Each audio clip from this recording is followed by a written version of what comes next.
Part 1. You are going to hear a conversation between Don and a rental agent. He hopes that his apartment problems can be solved. First, you have some time to look at questions 1 to 6.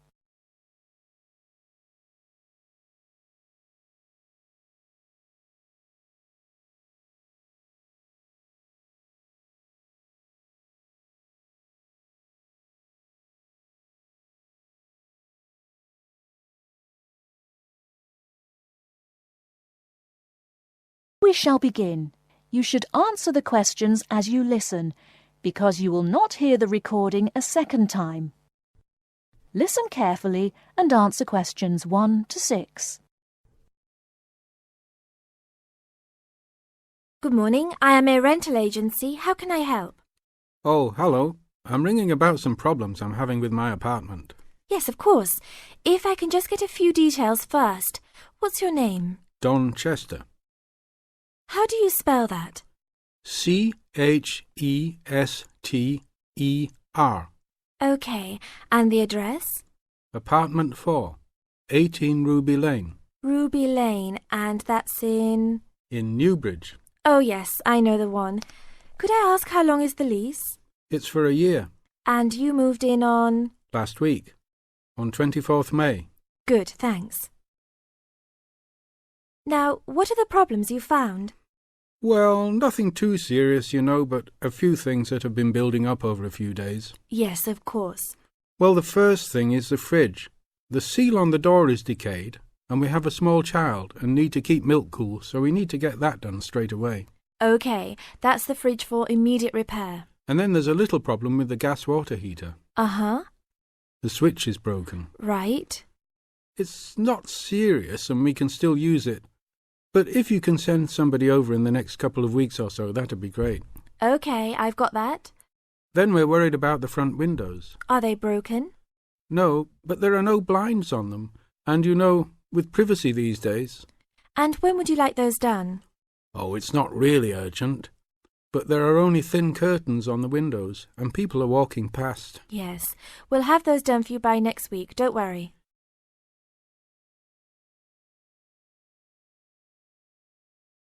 Before you hear the rest of the conversation, you have some time to look at questions 7 to 10.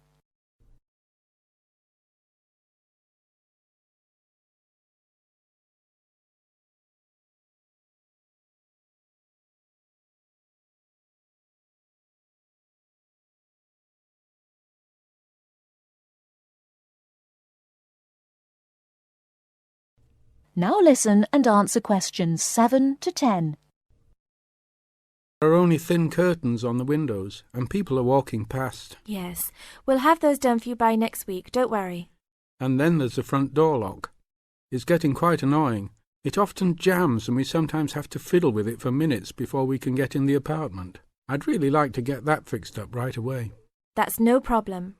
And then the last thing is the shower curtain. It's torn. Oh, right. We can get a new one and have it to you in the next week, if that's all right with you. Yes, that's okay. Anything else? No, that's all. Okay, fine. What we'll do now is get someone over to you this afternoon if you're home. Well, I'll be out for a short while. Okay. Tell us your preferred times. Well, the best time is about 2 o'clock. I'd have to check that with him. And if he can't get there then, what would be your second preference? Oh, any time up to 6 p.m. would be fine. Okay, I've got that. Great. Thanks very much. That's fine. Thank you for calling. Goodbye. Goodbye. That is the end of part 1. You now have half a minute to check your answers.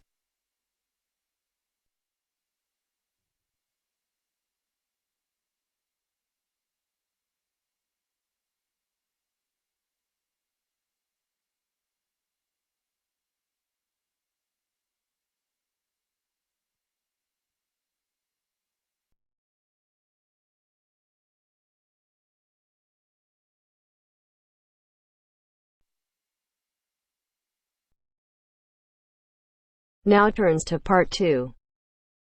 Part 2. You will hear a talk by a tour guide. First, you will have some time to look at questions 11 to 17.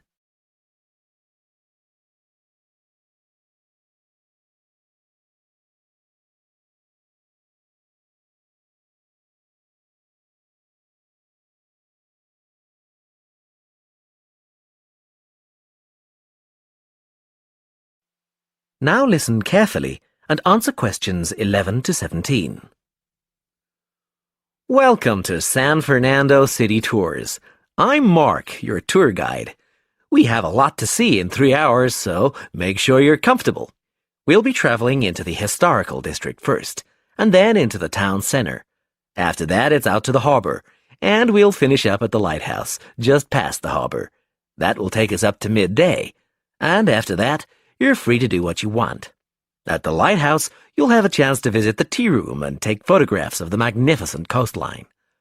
Now, as we have only 3 hours, we won't be able to take you around the shopping district, but we think you'd prefer to look around the shops there in your own time anyway. San Fernando has some well-known tourist attractions, the lighthouse, for example, and the National Library. However, the little-known military museum is not to be missed. Be sure to visit before you leave. Now, there's a lot to do in San Fernando. Indeed, there really is something for everyone. For those who love the water, I can recommend a trip on the Seafarer, one of the most famous boats on the San Fernando River. It does an evening trip with a 3-course meal included. It's great fun for everyone, but especially for young people in their teens or 20s.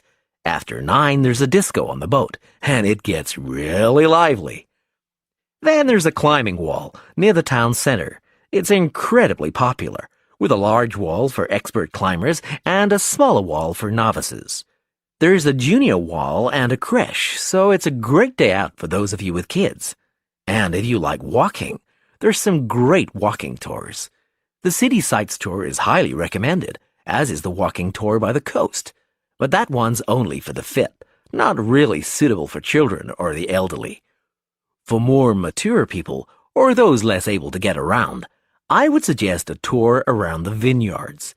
It can be done in the luxury of a coach, and it's a wonderful way to explore the region's wines. Before you hear the rest of the talk, you have some time to look at questions 18 to 20.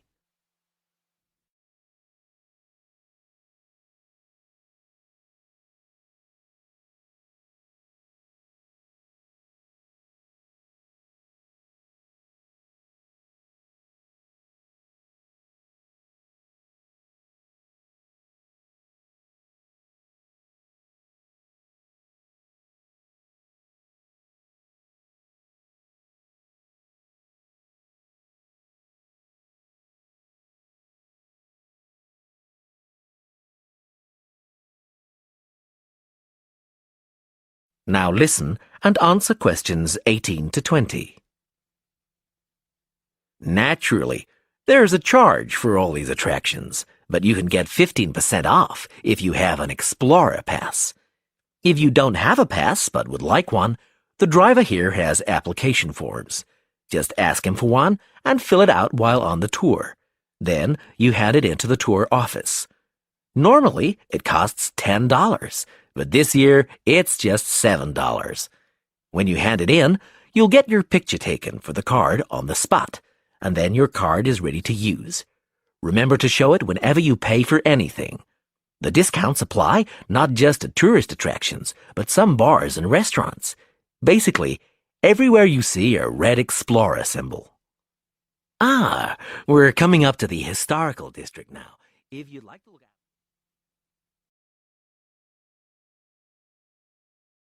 That is the end of part 2. You now have half a minute to check your answers. You now have half a minute to check your answers.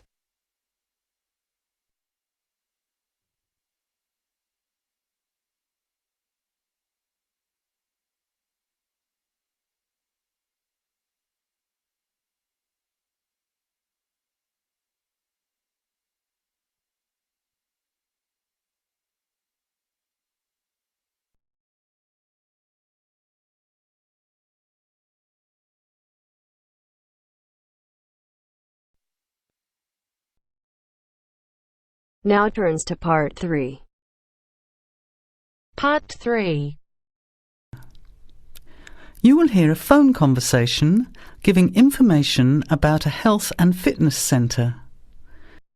First, you have some time to look at questions 21 to 26.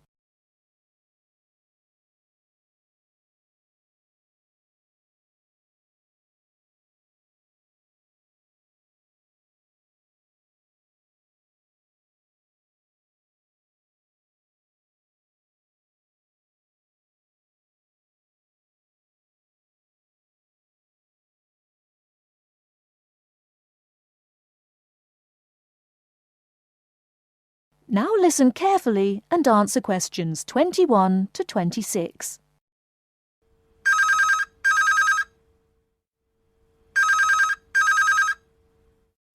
Hello? Hello, is that Miss Heidi Jones? Yes? Good morning, Miss Jones. I'd like to take a few minutes of your time to tell you about the Seven Oaks Health and Fitness Centre, which is in your suburb. Would that be convenient? Okay. Well, the centre's not far from you. It's on the corner of Marion Street and Giles Street and has a large car park. It's open every day of the week, opening on weekdays at 6 a.m. and at 9 a.m. at the weekend. It closes at 9:30 p.m. Monday to Friday and on Saturday at 4 p.m. and Sunday at 2 p.m. We also have childcare Monday to Saturday from 9 in the morning until midday for a small extra charge, so you can leave your children in safe hands while you attend one of our classes, or perhaps have a swim, or if you just want to relax in the spa and sauna or steam room. Talking of classes, we have a very wide range which are designed to suit all different levels of fitness and individual needs. I mentioned the pool just now. Well, in addition to swimming laps or just relaxing, we also offer aqua aerobic classes, which are 45-minute classes that use the therapeutic effects of water. This provides a very safe and effective exercise and is suitable for all fitness levels, as well as being a lot of fun. Many people who haven't been exercising for a while start in the aqua classes, as do people who need to take care after hospital surgery, for example. These classes are very popular and are scheduled every weekday, Monday to Friday, and on Saturday afternoon and Sunday morning. Another very popular activity in the pool area is learning to swim, and these swimming classes are held at 4 p.m. every weekday and in the mornings at the weekend. By the way, they're open to both adults and children of any age.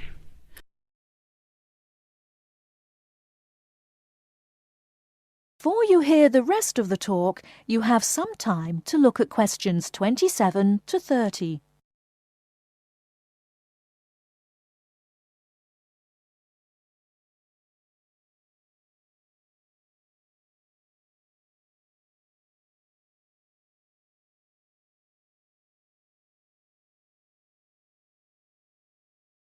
Now listen and answer questions 27 to 30. Now, it would take too much of your time to tell you in detail about all our programs, as we have a very wide range of activities at different times. However, I'll just outline some of them. Our super circuit classes are extremely popular, and you get a good aerobic workout while toning your muscles. They're easy to learn, as you combine using hydraulic equipment with exercises guaranteed to give you a good cardio workout. The teachers are very good and there's a fun atmosphere. And the classes are very effective in assisting weight loss, relieving stress, lowering blood pressure and generally increasing fitness. Oh, and I haven't mentioned our range of aerobic and step classes of different types which suit all levels. Our specially designed aerobics room holds over 55 people, and our highly qualified and trained staff can advise you as to which class might suit you. We are inviting you to a free 1-week trial period when you can come and try any of the classes or activities before you make the decision to join. By the way, there is also a large and very well-equipped gym where we offer free fitness assessments, and you can have an individual program designed just for you. Also, the cardiovascular room has the latest range of machines which help you burn fat, increase your fitness, or just warm up. They're very popular as you can forget all about the calorie burning by watching your favourite music videos on TV while you exercise. Right now we have a very special new member joining fee offer, which allows 2 memberships for the price of 1, a real bargain. So if you can, bring along a friend who'd like to get fit as well in time for summer. Come along and try us out. You can meet the staff. Try out some of the classes for a week, absolutely free. And then, if you like us, sign up for only $110 each for 6 months. Thanks for taking the time to learn about the centre, and I hope we'll see you there soon, Heidi. I'll put one of our brochures in the mail for you right now. Bye for now.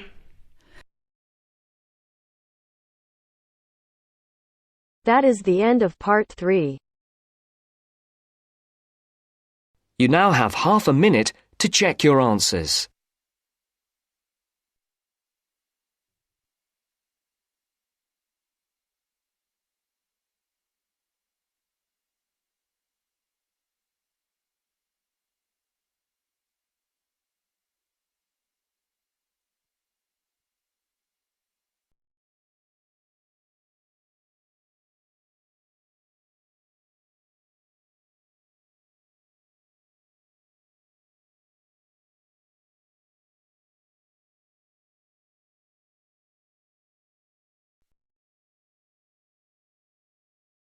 Now turns to part 4. Part 4. You will hear a media studies tutor giving a lecture about news sources. You now have 30 seconds to read questions 31 to 35.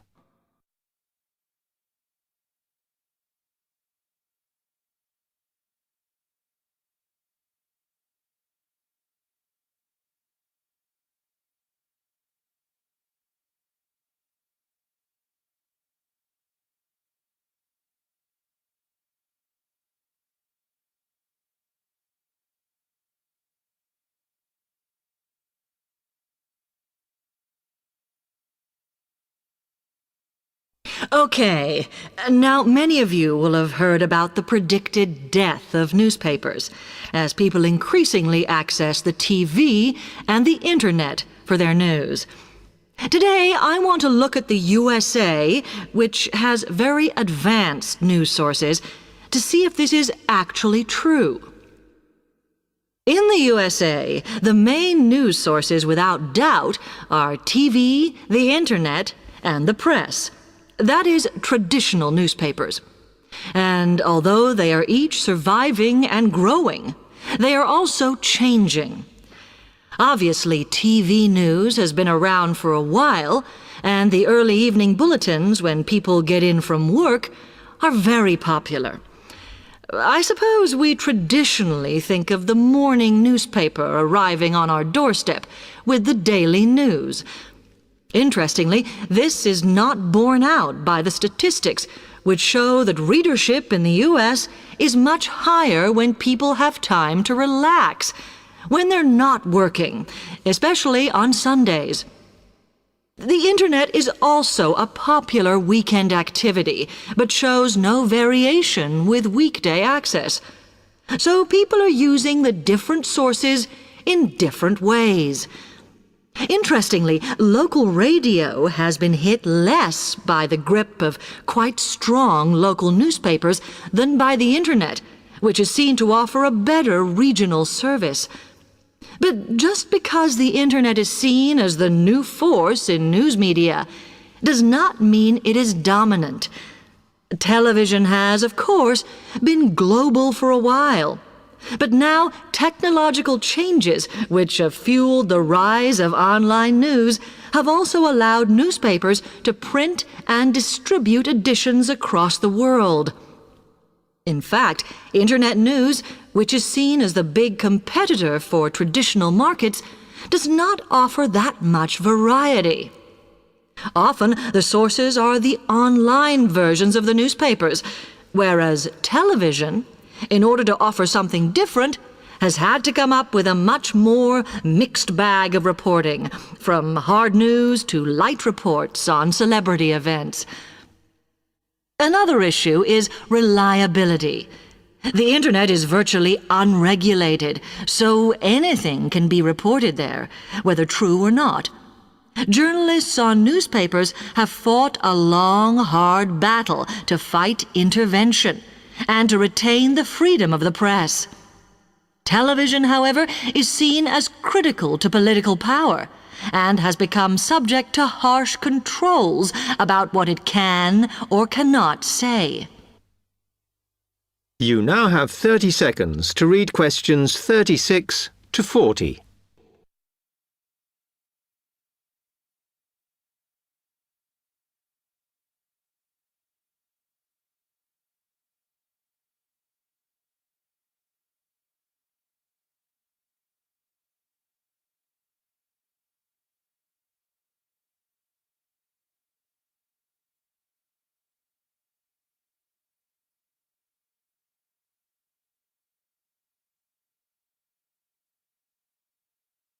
Now, one very critical factor in keeping newspapers alive and well in the USA has been their approach to advertising. Obviously, newspapers are heavily dependent on advertising revenue, and they have become more and more imaginative in what they offer, in order to make sure that advertisers use them and not other news sources. This has meant that, contrary to popular belief, newspapers now have a significantly higher profit margin than the rest of American industry. So, how have they managed to raise advertising revenue in this way? Well, they have put a lot of effort into developing and maintaining a very strong association with the retail trade. And they've come up with a winner. A critical tool in their sales plan has been suggesting that the adverts they run can have vouchers. This has been enormously effective because they have found that not only do more people buy the paper to get the discounts, but also that this inevitably means much higher sales for the clients who advertised. As well as doing this, the newspapers have also introduced aggressive sales campaigns over the last few years. This has resulted in a significant and continuing rise in the number of advertisers prepared to pay the extra for full-page ads. So, what I would like to move on to...